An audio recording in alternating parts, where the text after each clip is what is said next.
I trusted my sister, but she betrayed me. Blood should have meant safety. Malik Carter never imagined betrayal would come wrapped in familiarity. Family was supposed to be the safest place in the world. Growing up on the south side of Chicago, Malik learned early that life outside was harsh, but home was where you breathed freely, where you could be weak without punishment. At least, that's what he believed. His older sister, Naomi Carter, was 5 years ahead of him and miles ahead in confidence. She was sharp, outspoken, and admired by everyone. Teachers praised her. Neighbors trusted her. Their mother often said, Naomi was born responsible.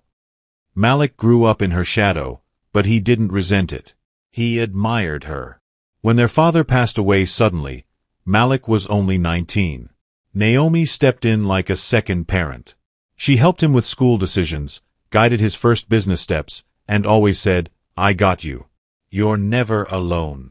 So when Malik inherited a small trust fund and later built a logistics startup that started gaining traction in 2025, Naomi was the first person he trusted.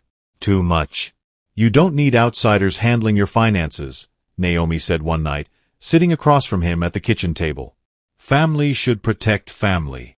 Malik nodded without hesitation. He handed her access. He handed her trust. He handed her power. And he had no idea he was signing away more than numbers.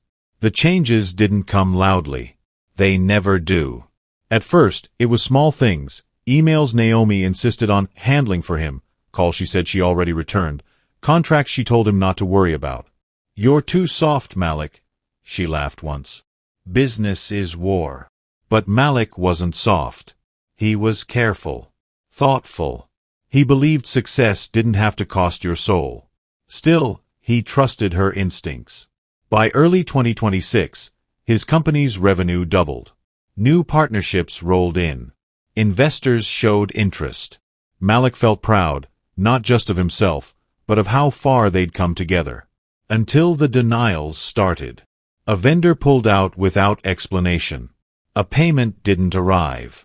A bank flagged suspicious activity. Malik brought it up casually.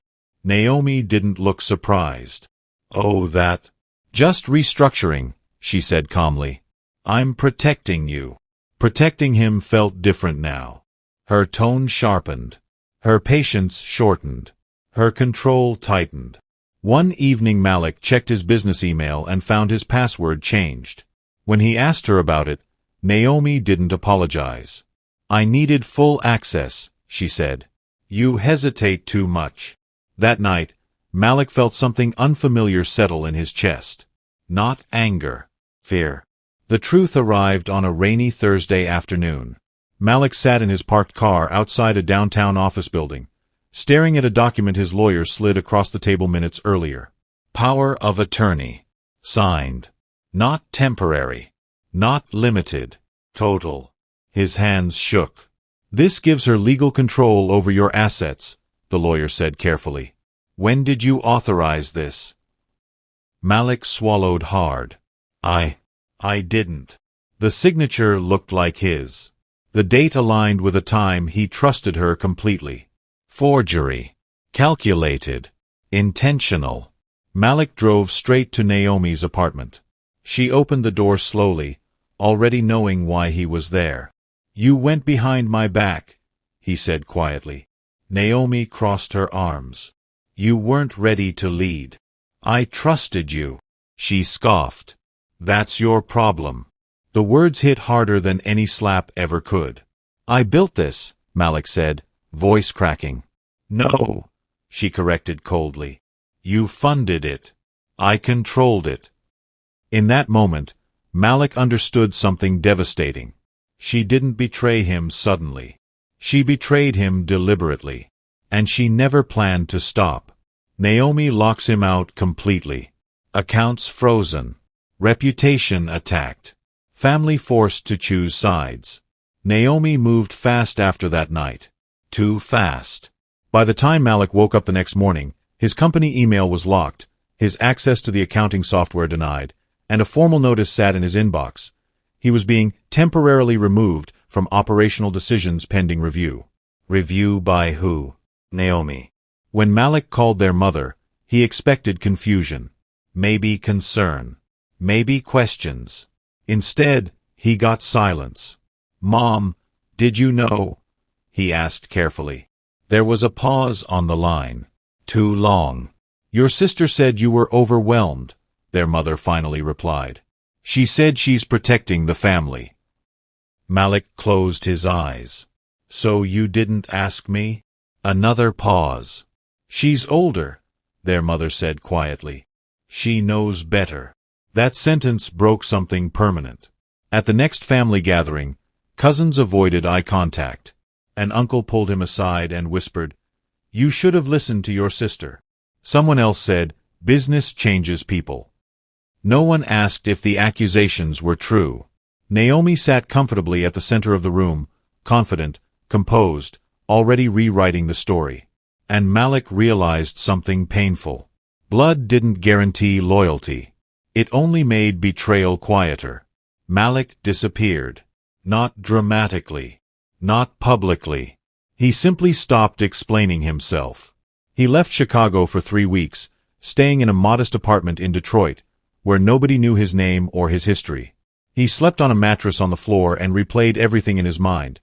Every document, every conversation, every moment he handed control to someone who wanted ownership. One night, he called Jasmine, a former coworker who had once warned him, "Never mix blind trust with money." "I need help," he said. Jasmine didn't ask questions. She just said, "Send everything." Together, they rebuilt timelines, found inconsistencies, pulled digital trails Naomi didn't realize existed. Emails forwarded. IP addresses logged. Witnesses overlooked. Malik wasn't loud about it. He became precise. Because silence wasn't weakness anymore. It was strategy. Naomi smiled when she was served. "Desperate move," she said, shaking her head. "You'll lose."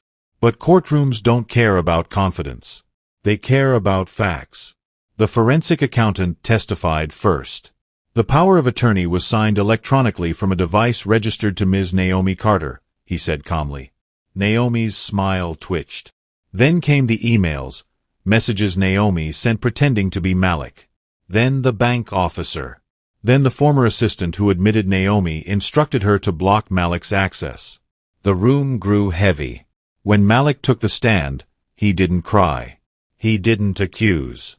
He simply said, "I trusted my sister because she told me family doesn't steal from family." Naomi didn't look at him. The judge did. And that was enough. The ruling was clear. Assets returned. Authority revoked. Fraud documented. Naomi wasn't arrested, but her reputation collapsed. Investors pulled out. Partnerships dissolved. Invitations stopped coming. At a family meeting weeks later, she finally spoke. "I was trying to help," she said quietly. Malik stood up. "No," he replied. "You were trying to control.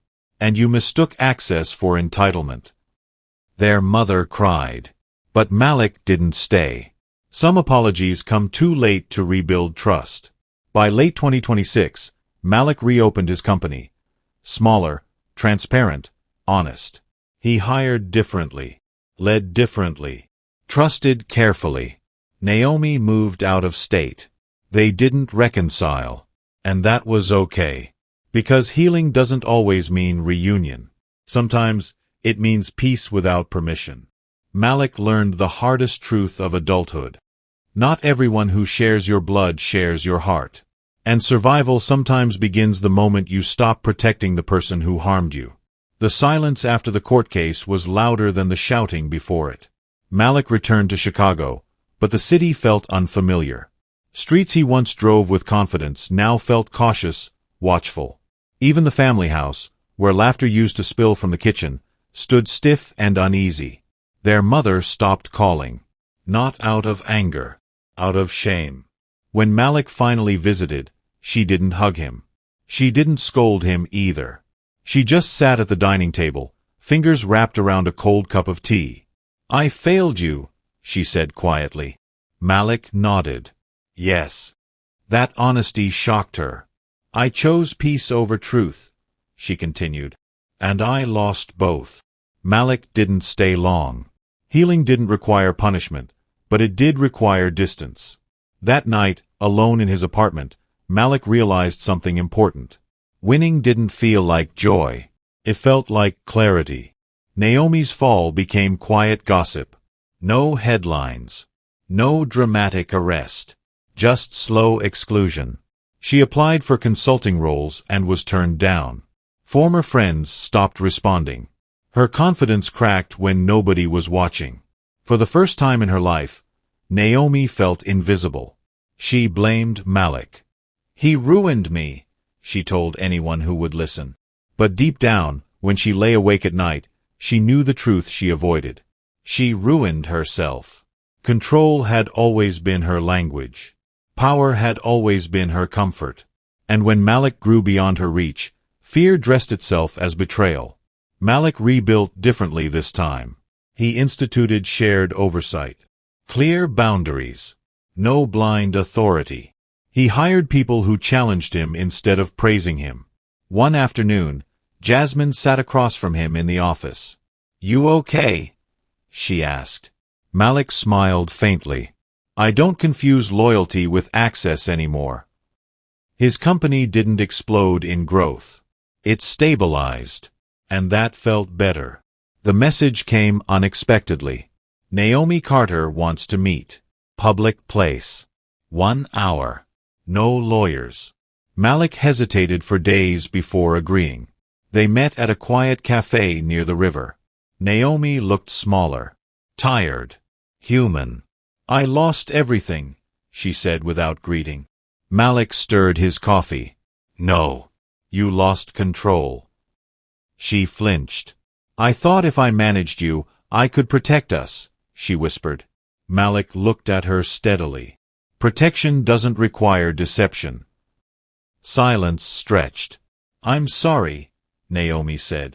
"It wasn't dramatic. It wasn't perfect. But it was real." Malik nodded. "I forgive you." Her eyes filled with tears. But then he added gently, "Forgiveness doesn't restore access." They didn't become close again. They became careful. Holidays were brief. Conversations stayed surface level. Trust rebuilt itself, not on blood, but on behavior. Their mother learned too. She stopped excusing harm in the name of family. She started asking questions. Listening. Change came late, but it came. By the end of 2026, Malik stood on a small stage at a community business forum. Someone asked him, "What's the hardest lesson success taught you?" Malik paused. Then he said, "That love without boundaries is dangerous. That betrayal doesn't always come from enemies. And that protecting your peace sometimes means disappointing people who expected access to you." The room went quiet. Because everyone understood. Malik didn't lose his sister. He lost the illusion of who she was. And in return, he gained something stronger than trust. Self-respect. Some relationships healed. Some remained distant. Some never returned. And that was okay. Because adulthood doesn't promise fairness. It promises choice. And Malik finally chose himself.